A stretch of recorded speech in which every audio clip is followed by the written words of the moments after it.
Welcome to Silverstone and the 5th round of the 2014 Euroformula Open. This, the 10th race of the season around the home of British motorsport, the 5.89 kilometre challenge of the Silverstone Grand Prix circuit. 15 laps of action and entertainment await. This, the 5th of 8 stops in the 2014 season and the last before the summer break. So a very warm welcome from myself, Ben Evans, to Silverstone, which as you can see is basking in traditional British summer weather, i.e. it's very cloudy and rain is forecast at some point during the next couple of hours or so, which is going to make today's race thoroughly entertaining. Got lots of local fans who've been coming to the circuit since early this morning to enjoy the action from the Euroformula Open. And yesterday's race was thoroughly entertaining. It was claimed dominantly by the driver who starts on pole position, the championship leader, Sandy Stuvik. Stuvik, who has been victorious 5 times in 9 races already this season. And yesterday he eased away towards a comfortable victory. And I was talking to Sandy a little bit earlier on. He was saying he was surprised that he was able to jump into the lead at the first turn, having started from the dirty side of the track. Well, today he starts from the clean side on the front row. Sharing the front row with him is the driver who finished 3rd in yesterday's race. And that is Yarin Stern for Team Westtech, who has been showing blinding pace throughout the season in free practice. It's now just starting to come together in terms of qualifying a race pace. 3rd on the grid then is the Spanish teenage sensation, 17-year-old Alex Palou, who comes into today's race 2nd in the championship, twice a winner this season with multiple trips to the rostrum. 4th on the grid then, the best qualifying for quite some time for Tanart Sathyanthirikul. The driver from Thailand had a strong start to the season, struggled a little bit on some of the technical courses at Jerez and Hungaroring, but back on form this weekend. 5th place goes to Kanemaru, twice a podium finisher this season, finished 4th in yesterday's race, and he will be heartened by that qualifying performance. As will Konstantin Tereshchenko, who has been getting better and better behind the wheel of his Campos racing car, steadily notching up the points, and he is now up to 5th in the championship standings. It's been a difficult weekend for Artur Janos, who is slipping down to 3rd in the championship, twice a winner this year, but the Polish driver for RP Motorsport not quite enjoying Silverstone as much as he did the Hungaroring, where he scored his 2nd victory of the season. Andres Saravia lines up in 8th, and the Guatemalan will be hoping for a slightly longer race than yesterday, when he was drop-kicked out of proceedings fairly early on after a collision with Chris Hoa. Lining up 9th is Chaewon Lim, and he finished 9th in yesterday's race, his 3rd points finish of the season for the Korean driver. He'll be looking for a good result before we head into the 6-week summer hiatus. 10th on the grid, Wei Fun Thong, the driver from Hong Kong, who does know Silverstone, having raced here last year in the Formula Renault BARC Championship. And he had one of his best results at the season's date with an 8th place in yesterday's race. So the grid is being cleared away. What we've got to look forward to is 15 laps of racing. Here is how they line up in full. Sandy Stuvik and Yarin Stern showing the front row. That's Palou and Tanart Sathyanthirikul on row 2. On to row 3, it's Kanemaru and Konstantin Tereshchenko. Row 4, Artur Janos and Andres Saravia. The 5th row, Chaewon Lim and Wei Fun Thong. And then lining up 11th, the sole British driver in the field, that's Sean Walkinshaw. Alongside him, the Austrian driver Chris Hoa for the BVM team. Henri Baptiste had a very brief race yesterday. He lines up 13th, just ahead of Saud Al Faisal. Nicholas Pola had a clutch problem in qualifying after the team were up all night rebuilding his car after the collision on the first lap with Henri Baptiste yesterday. And then last but not least is John Simonian, who unfortunately brought out the red flag on the first lap of qualifying this morning. So we have got some very quick drivers at the back of the field. We've got some equally rapid runners at the front of the pack. The heat haze shimmers off the car, and despite the pretty horrendous humidity that we've got here, very difficult conditions for the drivers, really requiring driver fitness to be at a premium. It is pretty warm. See precipitation, so away we go then on the green flag formation lap. This is the last opportunity for the drivers to get a little bit of a sense of the track conditions here around the Silverstone Grand Prix circuit.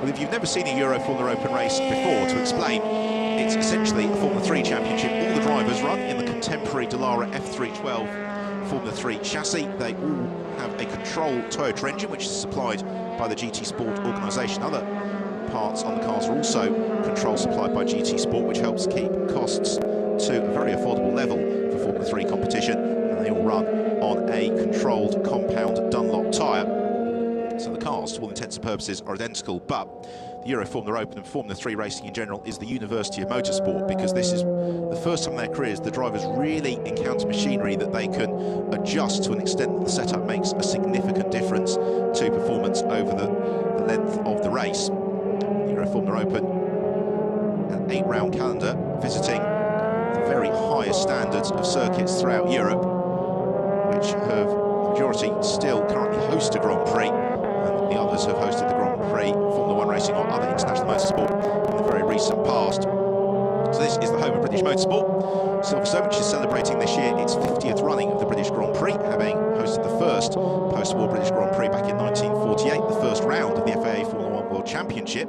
claimed by Giuseppe Farina back in 1950. And since then, the Grand Prix circuit's undergone some revisions. We're currently running on the version of the circuit that was incepted in 2011, and this is the part of the track that was new, which is Village, the Loop and Aintree onto the Wellington Straight. Go down the Wellington Straight, past the new Armco barriers that were installed courtesy of Kimi Raikkonen's incident, the British Grand Prix, a fortnight ago, and into the heavy braking zone at Brooklands. Well, yesterday's race, the weather fortunately held off, but about 7 o'clock last night, there was an absolutely gigantic hailstorm that affected the circuit, the rain really coming down very, very hard. And what that means in racing parlance is that the track is really quite green for today, because all the dirt and grit got washed away from the track overnight, and therefore grip levels will be a little bit different to the drivers who were enjoying yesterday's race. If you didn't join us yesterday, Alex Palou lined up on pole position, but he spun up his rear tyres. It was his first ever wet start in cars, because this is only his 6th ever race weekend in cars, and he was just a little bit too enthusiastic with the throttle, he was saying, and that enabled Sandy Stuvik to jump through and claim a lead that wasn't relinquished. Palou, though, recovered from 2nd place, with Yaron Stern completing the podium. Behind, though, we were treated to a ferocious fight amongst the 2 Campos teammates, Konstantin Tereshchenko and Sean Walkinshaw. So we can look forward to much more of the same today. 15 laps, or if we do get the intervention of a safety car, maximum duration of 35 minutes for the race. So the cars coming to the grid, in terms of the colours to watch for, well, the black, orange and grey car, that is Sandy Stuvik. The blue car, the driver with the green and white helmet, is Yaron Stern. Row 2 of the grid, Alex Palou is the all-white car, and then Tanart Sathian Thirikul is another blue car, but he has got a red and black helmet. So there is Thailand's Sandy Stuvik, the championship leader, runner-up in last year's championship. Can he make it 6 wins from 10 starts today? We're about to find out as we prepare for the 10th race of the Euroformula Open season. It's eyes to the gantry time as the red lights are about to come on. Lights on, lights out, away we go. It's a very good start from Yaron Stern. Also, as they sprint towards comps for the first time, it's Stern who takes the lead. It's side by side between Palou and Stuvik for 2nd. And as they sprint out of Kops, it is Stern, Palou, and then Sathian Thirikul, Yukanamaru in 5th. Artur Janos climbs up to 6th into Magnussen Beckett's then. They all cleanly through. Yes, they are, but we saw lots of adventures now coming into Chapel Curve in the course of yesterday's race. So Rick Baptista and Chris Hoare go wheel to wheel down the hanger straight for the first time. And already Sandy Stuvik right underneath the rear wing of Yaron Stern, and Stern knows it. He covers the inside line into Stowe, consults his mirrors. Stuvik looks to the outside. Stern has his Team Westtech car perfectly positioned. There's no way through on that occasion for Sandy Stuvik, but again, Yaron Stern defends into the Vale. Stuvik to the outside, and he might just have the inside line for Club here. Indeed he does. Forces his way to the inside of Yaron Stern. Behind, they all successfully negotiate Vale and Club, and Stern's pushed out very wide. He loses 2nd place as well to Alex Palou. So it is Stuvik from Palou, and Stern is now the white car of Alex Palou, who looks to once more apply the pressure to Sandy Stuvik. This is what happened in the early stages of yesterday's race, and Stern may go down another place here as Yukanamaru launches to the inside of Stern. Stern covers the inside line though for the loop, but as they sprint into Aintree, Kanemaru draws alongside Stern. Oh, they almost interlock wheels as they come on to the Wellington Straight. Somehow they avoided an incident, and the same goes behind to Sean Thog and Tanart Sathian Thirikul doing battle. Sathian Thirikul trying to dart to the inside as well of Yukanamaru, so through Luffield for the first time. What a frenetic first lap we have had. It's Sandy Stuvik who leads, Alex Parlow in second, third place Yaron Stern, fourth is Yukanamaru. Up into fifth, I make it, is Artur Janos. No, it's still Sathian Thirikul in fifth, but not for much longer as Janos darts to the inside into Cops corner. Yaron Stern runs out wide, so Janos takes fifth. Oh, and there's Nexton behind, and it's Sean Thong who's been caught up in that, also one of the RP Motorsport cars. I think that's John Simonyan who was tangled up. Hopefully they've not made contact with anything too solid. It's onto the hanger straight, meanwhile come the race leaders.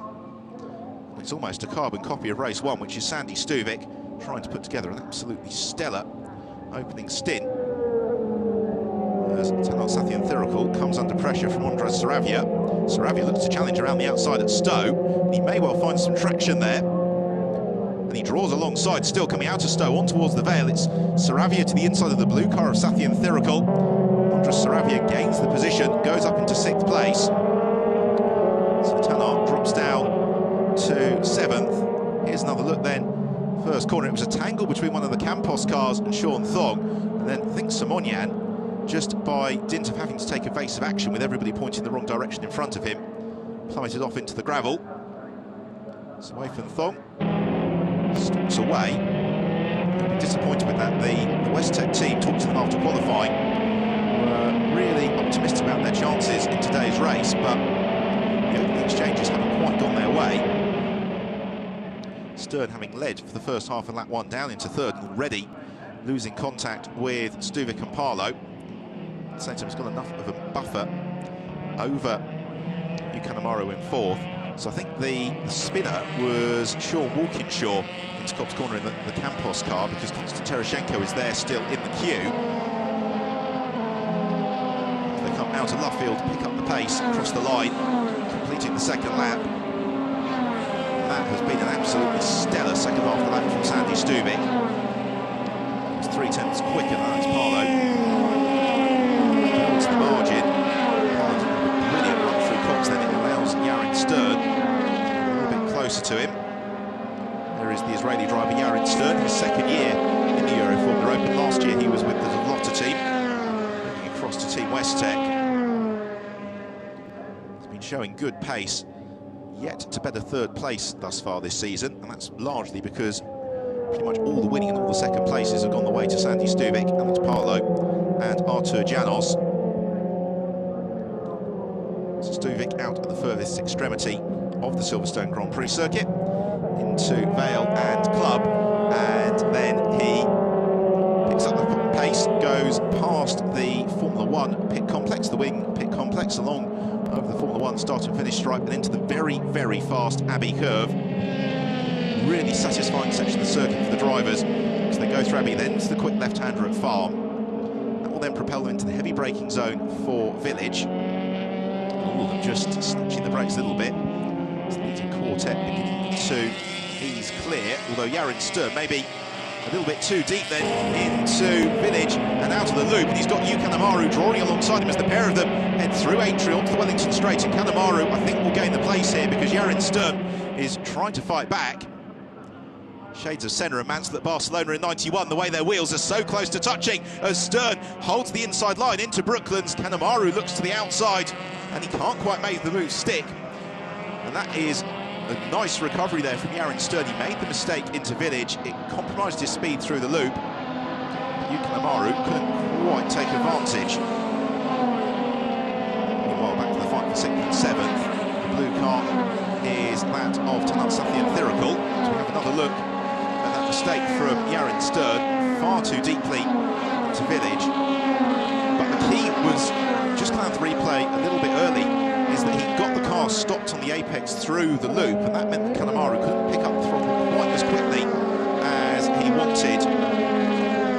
That was the real challenge for him. So down the hanger straight then, we have the race leader Sandy Stuvik, second place Alex Parlow, Yaron Stern, Yukanamaru, Artur Janos, who's broken clear of Saravia, Sathian Thirikul, and then Konstantin Terashenko. Terashenko yesterday, I think will have learnt a lot, because he just used his tyres was far too heavily during the opening stage of the race, dropped down through the field. In the second half today, he's in the far more preferable position of being settled in behind a couple of cars in front, letting them do the hard work, and he can start applying the pressure. This is turning into a fascinating seesaw battle at the front of the field, because in the first sector of this lap, Alex Palou was 0.6 of a second quicker than Sandy Stuvik. That means that the gap has come down to about 0.8 of a second midway through the lap. They're about to complete the second sector now, and it's another 0.2 of a second where Palou is quicker. The gap comes down to fractionally under 0.7. And really, Palou needs to be probably another car length or so closer to Stuvik before he could really start thinking about challenging. So around the right-hander at Luffield, the corner goes on for an absolute eternity before you can plant your right foot, accelerate through Woodcote, and Woodcote in the dry is pretty much a non-event of a corner. You just navigate it, but in the wet you can have little streams begin to form and run across the track, and then it becomes very treacherous indeed. This corner almost flat out in these Euroformula Open cars, such as the level of aerodynamic grip, and then into the Magnus and Beckett's complex. Smooth as he tries to chase down Sandy Stuvik. Oh, but he just kicks out the tail on the exit. Meanwhile, is Saud Al Faisal, literally completing his accident at Village. Started some way before that. So that drops Al Faisal down to 15th position. Disappointment for Saud, who's looking for his third points finish of the year thus far. About the fight for third and fourth. Well, this is how it was yesterday with Yuka Namaru in fourth place, staying on terms with Yarenstern, but not really able to pressurise him into a mistake, as the two leaders continue to close up on each other. And in particular, Palou seems to have the car working perfectly through some of these faster sections of the track, but he snatches the brake into Village. A little lick of flame on the downshift. What Sandy Stuvik has been so good at doing this year and last year is just absorbing the pressure. And the advantage is really all Stuvik's, because Palou knows he needs to start winning more races if he's going to be able to overhaul Sandy Stuvik at the top of the standings. At the end of today's race, we've only got 6 to go. At Spa, Monza and the Circuit to Catalunya. Therefore, if Palou's going to mount a championship challenge, much in the way that Nicolas Schiro did, in fact, in 2012, he really needs to start winning the majority of the races through the second half of the year. So this is the fight then for 10th place. Chris Hoare in the white and orange car. He's got Henrique Baptista, the Brazilian driver, just in behind him. Baptista, a series rookie. Chris Hoare we saw very briefly last year. But Hoare, the Austrian driver, won 4 Formula 3 championships in the course of the 2013 season, across Austria, Central Europe and Switzerland. The BVM team really impressed with the way that he's just jumped straight in the car and been competitive immediately. They've got a nice scrap going on just behind for 12th. That's Chaewon Lim with the recovering Sean Walkinshaw, and John Sawonian just behind. It's Chris Hoare in the white helmet, predominantly white car. Heads Baptista through Beckett's, and Hoare goes very wide on the exit to Beckett's. That may compromise his run down the Hangar Straight. We'll find out in due course. It's in the fight for 6th and 7th. Andres Saravia in the grey and black car, coming under pressure once more from Tanart Sathienthirakul. Sathienthirakul in his 3rd season of racing in Europe. He's also raced in New Zealand through the winter in the very popular Toyota New Zealand Championship. He has got the pace coming to him as this race is unfolding. His immediate challenge is Andres Saravia, the 23-year-old Guatemalan driver. That makes him the oldest drivers in the race. Saravia scored his maiden podium last time out in the Hungaroring. Just misses the apex there into Village, into the loop. Sathienthirakul wisely opts just to follow in behind him. Saw a number of incidents yesterday in the Euroformula Open race and the GT Open race of cars coming together at the loop. They've clearly had to think about it overnight and realised it's not likely to end happily if you just launch up the inside. So out front and through to complete the 6th lap of the race comes Sandy Stuvik. His ever-present shadow, Alex Palou, is right there. 3rd place for Yarenstern. If things stay as they are, it's going to be his 4th trip to the rostrum of the season. His 4th third place to boot. 4th place to Kanemaru. Jandel's in 5th. Oh, and around goes Sean Walkinshaw at Village. He gets the car stopped. Let's hope he's kept the engine alive. So his race leader, Sandy Stuvik, kicks the tail out through through Chapel Curve onto the Hanger Straight. Another look then at that moment for Sean Walkinshaw. And that was a traditional Formula 3 spin, because to explain, these cars, relatively speaking, have far more grip than power, and they have all the grip in the world until suddenly they have none at all. And really part of the learning for the drivers is to get to understand that very, very narrow line when the car is right on the limits of adhesion with its grip. And when the grip suddenly goes away from you, the car breaks traction and around you goes. That's what happened for Walkinshaw, who has got the car restarted after a fashion. Lost about 10 seconds through that spin. So we've still just got the one retiree from the race. That's away from Thong, that incident at Cops Corner. So still Parlow settling in behind Sandy Stuvik. Stuvik, thrice victorious last year, en route to finishing 2nd in the championship. He was on the podium 10 times. His worst result of the year was 5th. He was so consistent. He didn't notch up enough victories. He's really looking, though, to respond to that this year. And whenever you come back into a championship where you've been right at the top of the year previously, the weight of expectation is absolutely enormous, because really everybody's expecting Stuvik to come in and blow the rest of the field away, and that's exactly what's happened. It's only been Artur Janss's teammate, Alex Parlow, able to stay with him. Chris Hoare maintains 10th place then in the BVM car, but he's got Henri Baptista up behind him. Baptista in pursuit of his 3rd top 10 finish of the season. And a very brief race yesterday when he lost control of the car on the first lap after braking into Vale. The car then skittered across the wet grass and crashed into Nicholas Pola, damaging Pola's car very, very badly, necessitating an all-nighter for the West Tech team to get the German driver out in today's race. Into Stowe once more, and again Parlow taking full advantage of the slipstream. As Parlow really has been one of the standout drivers this season. He is mentored by Adrian Campos, the former Minardi Formula 1 racer, who was also the man who is largely credited with putting Fernando Alonso onto the world stage. And lots of Spanish motorsport insiders hoping Parlow might follow in Alonso's wheel tracks, because amazingly this is his 1st year in car racing. Turned 17 just at the start of the season. Really dealing with all the weight of expectation and pressure very well.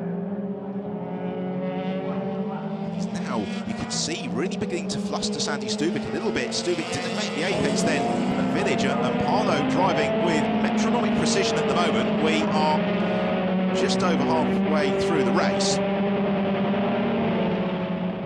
We are on lap 8, so we're going to have 7 to go at the end of this one.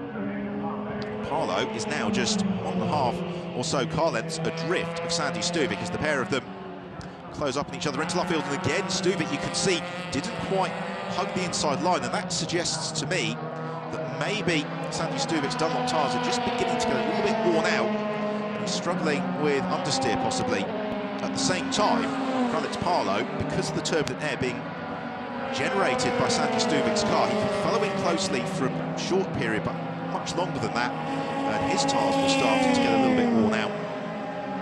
So the RP Motorsport team watch on from the pit wall, and what they'll be seeing is last lap's trace, which shows that Parlow was devastatingly quick through the first sector, and that's where they are right now.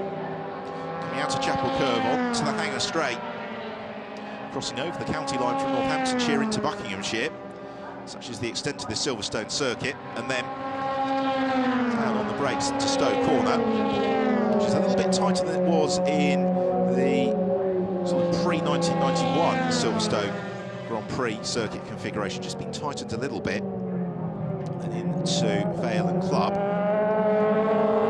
And yes, definitely Sandy Stuvik is just fighting the car a little bit, because that shot there that you just saw, Stuvik had to make a mid-corner correction. With Alex Parlow, it was just a single progressive turn of the steering wheel. And that is exactly how it should be, because what you want to do is let the car do all the hard work. They close up on the brakes into Village. That's a lot nicer though from Sandy Stuvik. Covers the apex absolutely beautifully. The same at the loop. Then picks up the throttle nice and early onto the Wellington straight. Harlow wants to get right in the slipstream though, behind Sandy Stuvik's the pair of them through the heat haze into the braking zone at Brooklands. And somewhat unusually for Silverstone, the winds haven't really been that high this year because the circuit, as with so many UK tracks, is derived from an old World War II airfield perimeter road, and therefore generally it's a little bit elevated. It can be a little bit windswept here, and that can make slipstreaming a big factor, but today it's somewhat stiller, quite muggy conditions, therefore the slipstream effect not as pronounced. That said, you can see Henri Baptista there in the bright red DAV racing car, closing up on the tail of Chris Hoare, and then they've got John Simonian in behind them. Simonian in desperate need for good results. He has been so fast this year, the Russian driver, but he has also probably got himself a loyalty card at the GT Sport spare parts truck because he has had more than one disagreement with the tyre barrier. He's got a good opportunity to finish up in the top 10 today as Baptista, because of the progress of Simonian's getting the hurry up here. He looks to challenge Hoare, but that is going to be a very brave move from John Simonian if he decides to commit to it. He looks to the outside, and that's going to give the inside line for Beckett. Oh, that's brilliant from Simonian, such committed driving as he darts to the inside of Henri Baptista. And can he make it stick now coming out of Chapel Curve? Indeed he can, but the challenge is going to be that Baptista has got the full benefit of the tow behind Simonian. It means the Russian driver covers the inside line, comes to the middle of the road. Baptista gives him a little bit of a wave to say, come on, give me some racing room, and tries to swoop around the outside at Stowe. Gets his nose in front momentarily. They are still side by side. Half a lap later, into Vale, they switch back on each other. Simonian looks to find the space. He can't quite do it, and Baptista regains the position. Lovely battle between the pair of them as they then accelerate out of club, and they've got the Korean driver Chae-Won Lim, that's the black car, fluorescent yellow helmet, coming to join the party as well.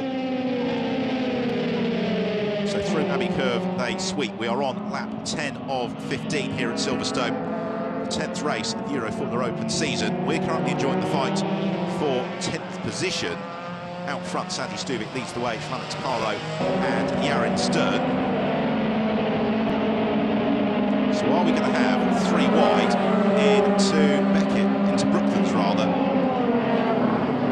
Just space themselves out sufficiently. Chris Hoare though, being caught once more by Baptista, then it's Simonian, who is going to be plotting his next move.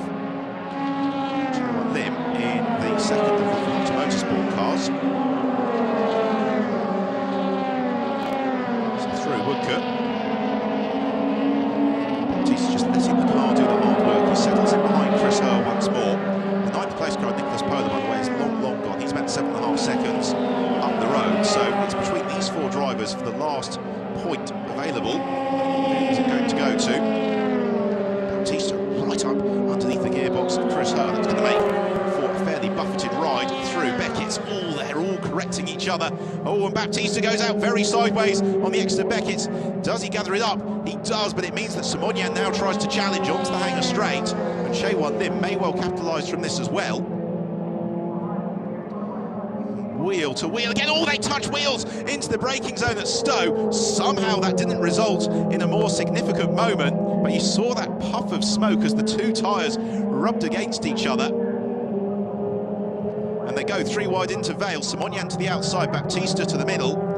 And Chae-Won Lim thinks, maybe I won't dart to the inside then. So no change in the order. Here's another look at it then. So close. There's the touch. If they're wearing a heart rate monitor, that would have shown quite a spike, because they are doing something in the region of 228 kilometres an hour down at the bottom end of the hanger straight, which is very, very quick. So out of the loop heads that battle. Meanwhile, we return to the fight for sixth. What a race we're having here, with Andres Sarabia still under pressure from Tanak Sathienthirakul.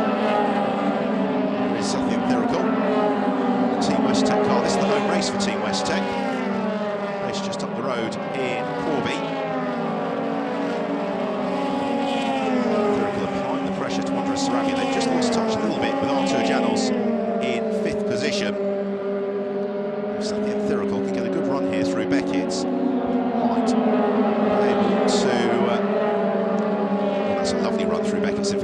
Thirakul. He may well be able to carry the momentum now onto the Hangar Straight. Let's see if Saravia consults his mirrors. And he's such a long straight here. The camera angle foreshortens it somewhat. So I think Thirakul not quite able to draw alongside or challenge Saravia. You can see how much that gap has come down over the last lap or so. Both Andres Saravia and Talat Thirakul still really learning their craft in the Euroformula Open, and this is what it's all about. This is why this championship is so popular, because the drivers will make mistakes, but the important thing is how they respond and learn from them. Saravia in his second year in the category finished 15th last year with a couple of 8th places. Prior to that, he raced in the Pan American Formula Bath Championship, where he finished 6th. Thirakul, so moving across from Formula Renault 2-litre racing to New Zealand category. So we are on lap 12 of the 15 here, and so the driver's going to make much upward progress through the field. They're going to have to start to do it sooner rather than later, but this is when tyre wear starts to become a big factor, because all the drivers will tell you Silverstone is a particularly tough circuit on tyres, largely because of the high-speed corners, as that's a replay of a move from John Simoniak to the inside of Chris Hurt already. Henri Baptiste had gone through for the lead. Has never really opened up, has it? Unlike yesterday's race, where Sandy Stuvik came through to win by just over 8 seconds. Alex Parlow has never been more than 1.1 seconds adrift of Sandy Stuvik throughout the entirety of today's proceedings. And he's even closer to Stuvik as they come to the end of the Hangar Straight once more into Stowe Corner. Just downshift there on the brakes. Much more heavy braking zone for the left-hander at Vale. And sets up for Club. This is one of those corners which is so hard on the tyres, because you're building the speed all the while with high degrees of lateral G-force having an effect, and picking up momentum as they sprint along into Abbey. The left-hander at Farm. Now this is when the driver's hours in the gym is really going to start to have good effect in terms of the endurance training they need to do, in terms of being able to sustain the G-forces on a hot day like this. And certainly if you walk along the pitch just for the race, you see all the drivers going through their pre-race warm-up routine, whether it be throwing around a tennis ball for reaction time or skipping to build up the heart rate before they jump in these cars, so they're absolutely ready to go when the race starts. So we're going to have just 2 to go at the end of this one. Will it be Stuvik? Will it be Parlow? Because despite all that pressure coming from Alex Parlow, he's not at any stage got into a position where he can actually really challenge Sandy Stuvik for the lead of the race. That's just tactical driving. It's more that Stuvik is doing exactly what he needs to do in terms of maintaining that buffer. Aaron Stern in third, meanwhile, has shaken off Hugh Canamaro in fourth. 5th place Artur Janos, slipping back towards the clutches of Andres Saravia. He's been able to just put 5 or so car length gap between himself and Talat Thirakul. In 8th place, we've not seen much of him, Konstant Tereshenko. 9th is Nicholas Pola, and then 10th, Henri Baptiste from John Simoniak and Chaewon Lim. To the braking zone for Stowe. Parlow needs to be 2 car lengths closer to Stuvik if he wants to challenge there next time around. Now, will he be able to bring those? Will he be able to close down those 2 car lengths? He is significantly closer again. As they come out of Club, a lap and a half remains here at Silverstone. Got a long summer break until the first weekend of September now, and reconvening in Spa. And therefore, both of these drivers want to go into that summer break with the championship lead. That almost certainly will be in favour of Stuvik, and more importantly, with all the momentum in their favour. So the Campos team watch on from the pit wall. They charge. It's Parlow applies the pressure to Sandy Stuvik. So where can Parlow make the move? Well, there are plenty of overtaking opportunities. The first really significant one on this last lap will probably be down into Stowe, but then the second half of the lap is littered with opportunities, maybe at Vale, maybe into Village, and then this corner Brooklands. has Alex Palou got anything left in his pocket that he can draw upon on this last lap? At the same time, are we going to see Sandy Stuvik putting in a belter of a lap, because he set the fastest lap of the race, Stuvik, on lap 11. So it shows he's still got the pace in the car. 7/10 between the pair of them. 5.89 kilometres remain here at Silverstone. Who will it be for victory in the 10th race of the year? Sandy Stuvik for RP Motorsport, Alex Palou for Campos Racing. Through Beckett's then, and Stuvik just threading the needle. Alex Palou dancing on the limit of adhesion, trying to close that gap down enough out to Chapel Curve to maybe take advantage of the slipstream along the Hangar Straight. Down the straight they come, and you can see the gap is still too wide. It's about 3 car lengths, and that is far too much for Palou to try and close down under braking. And so he brakes as late as he dares for Stowe and runs out wide as a consequence. He was just trying a little bit too hard to close the gap down, made the tiny mistake. Shrug of the shoulders from Campos Racing, but Palou did everything right. He had to roll the dice. And now, barring a massive mechanical malady for Sandy Stuvik, you suspect that he is going to come through and claim his 6th victory of the season, further extending his championship lead. It's through Abbey for the final time.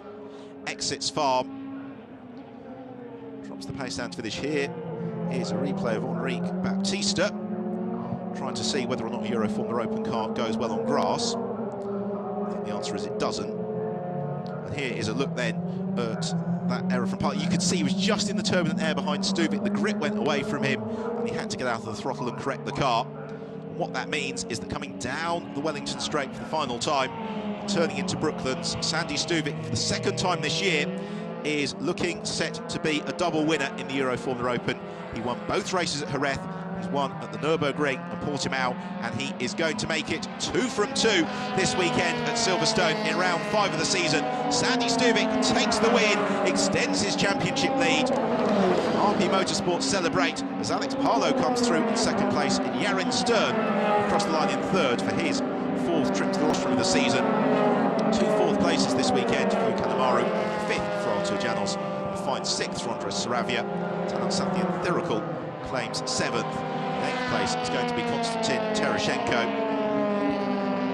9th place for Nicholas Pola. Just great to see Nicholas out on the grid today after the damage that his car sustained yesterday. But what about the tussle for 10th position? And it's going to go the way of John Simonyan. So Simonyan, a really mature recovery. He takes 10th. Enrique Baptista into 11th place. So the drivers can now relax. The hard weekend of racing is done. They have now got the remainder of July and August, which to focus on testing, to focus on their fitness, focus on their mindset, and then come back for the burst of the final 3 rounds of the season at Spa, Monza, and the circuit to Catalunya.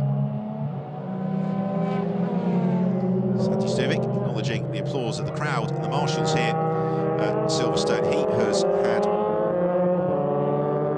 pretty much the perfect weekend. So Sandy Stuvik does the gentleman's set. Pole position, fastest lap and the race win. 2.5 seconds in the end his margin over Alex Palou, and Yarin Stern a fine 3rd. Yukanamaru in 4th from Artur Janos. Enrique Baptista showed really strongly, but eventually faded to 11th. Sean Walkinshaw up to 12th.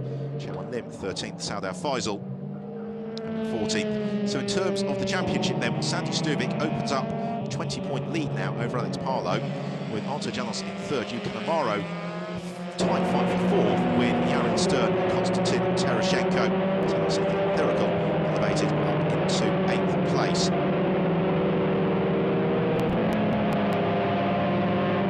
So down the Wellington Straight on towards Parc Ferme for our race winner Sandy Stuvik. But this championship is still as tight as you like, because 20 points is still less than he would get for a race victory, and therefore all it takes is one bad day at the office for Sandy Stuvik, and immediately he's got Alex Palou and Artur Janos back on his heels. I think in particular for Artur Janos, he will be disappointed with the way that this weekend has unfolded.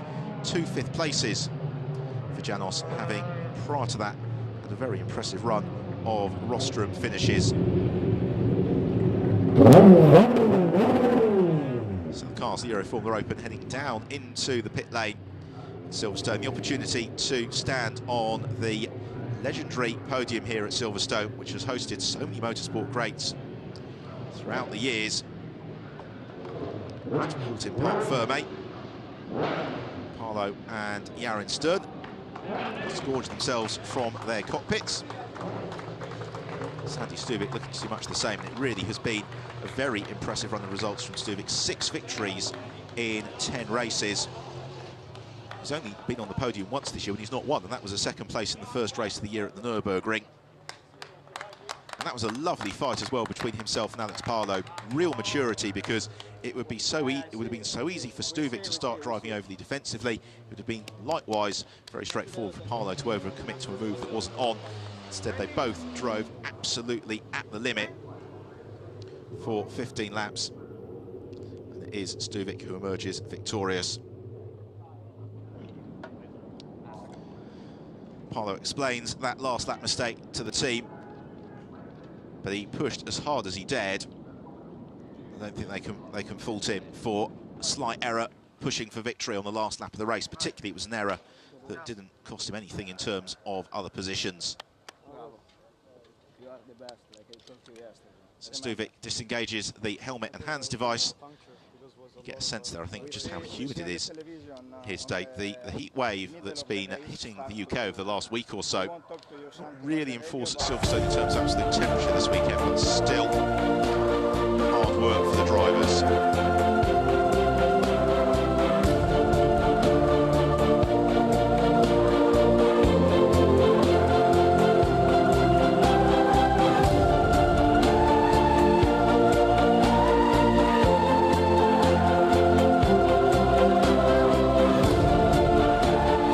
Sandy Stuvik, we are getting used to this interview. 6th win of the year. You must be elated. Yeah, I'm really happy about this. And Alex was on me the whole race. I think something happened to him in the last lap on Stowe, and that was the first time in the whole race that I could actually breathe a bit. So it was a really tough race, and yeah, I'm happy to be first again. Yeah, as you say, not a relaxing race and not a very good start. No, I had quite a bad start. Stern had a good one and then he got past, but I was able to outbrake him into club, I believe. So yeah, it was a hard first lap, but I was happy to open a bit of a gap until I made a mistake in turn 5, and then Alex was on me the whole race after. Good, but it went well, and now extending the lead in the championship. Yeah, it's all gone to plan. So after the last weekend at Hungaroring, it wasn't so good, but I'm happy to regain some of the lead, and then now we'll have to see for the rest of the season. Good, excellent, well done. So let's take a look back then at Stuvik's 6th triumph of the season. As the cars went away from the line, it was a poor getaway from the tyre driver. It enabled Yarin Stern to sneak through and take the lead through Copse. Immediately, though, Stuvik was on terms with Stern, and a bold move at club where he found traction to the inside and enabled him to push past. Alex Palou followed through, and it meant that Yarin Stern was then busy fending off the attentions of Yuka Amaru, Japanese driver, able to draw alongside, but not quite past the Israeli. Disappointing for Wade van Thong. He and Sean Walkinshaw tangled into Copse corner, and it was the driver from Hong Kong who ended up facing the wrong way in the gravel trap. Saad Al Faisal, so in the wars, that leap over the curbs, destabilising the car on landing, and a quick spin for him. Sean Walkinshaw also had another quick spin as he attempted to join in the fight for 10th place. And what a fight it was. A little bit of contact between John Simonian and Henri Baptista, fortunately not leading to anything more serious.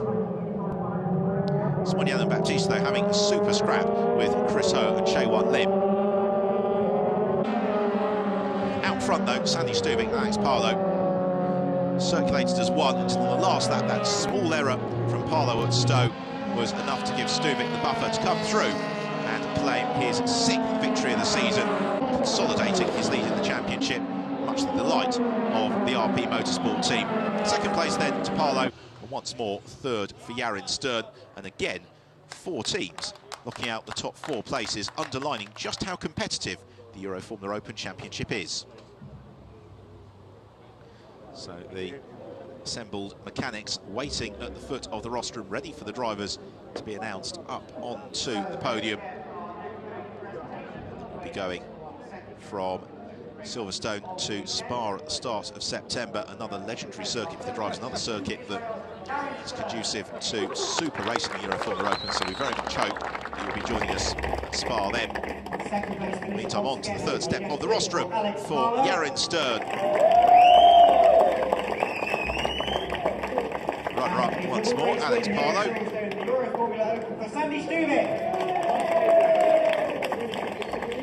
Sandy Stuvik celebrating on the top step of the podium alongside RP Motorsport, who have won 8 of the 10 races so far this season. And the race winners, Max Verstappen.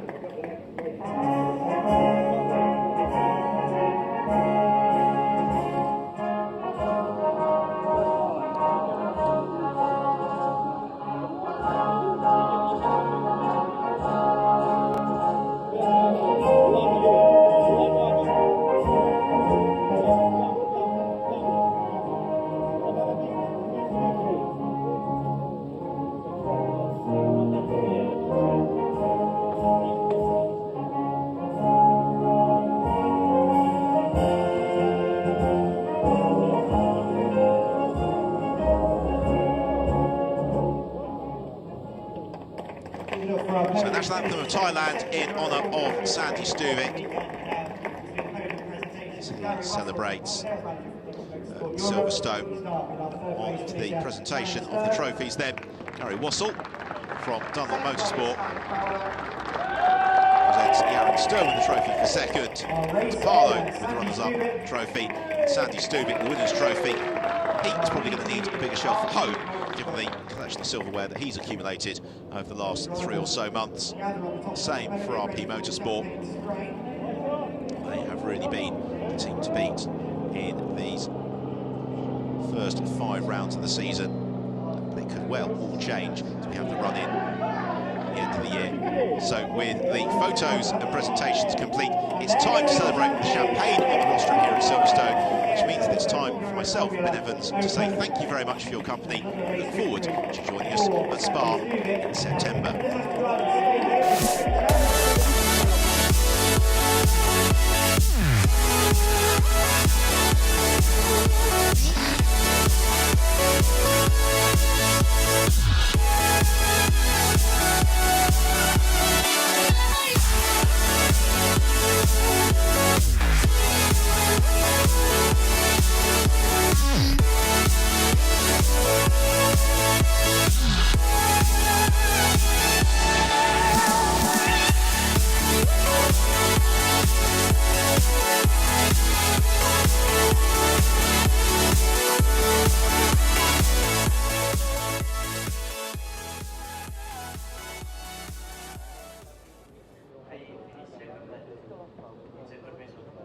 And do you think that the championship is possible for you this year? Yeah, but now I'm thinking the championship, I'm thinking in Spa. Absolutely, I'm sure.